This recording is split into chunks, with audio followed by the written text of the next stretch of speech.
Assembly features are features that exist only in assemblies. That is, instead of being added to components at the part level, they're added at the assembly level.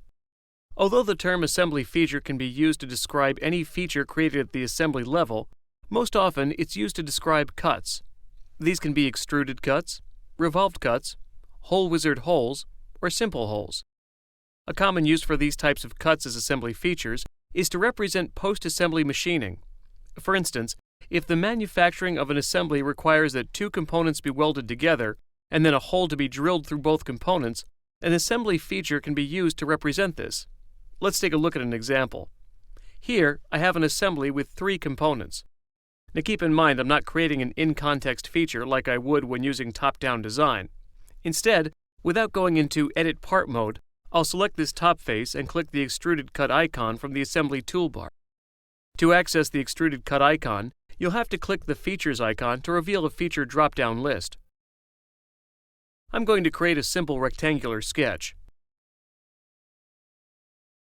Dimensions aren't necessary for this example, so I'll simply exit the sketch to bring up the Extruded Cut Property Manager.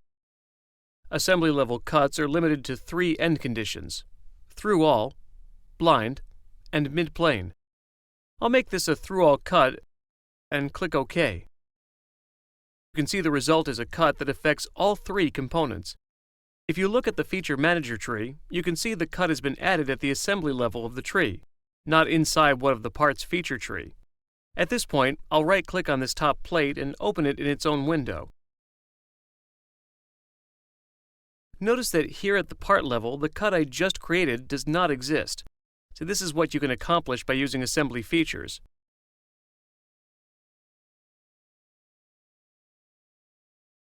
Back in the assembly, you can see that all three components were affected by the cut. There may be cases where only certain components should be affected.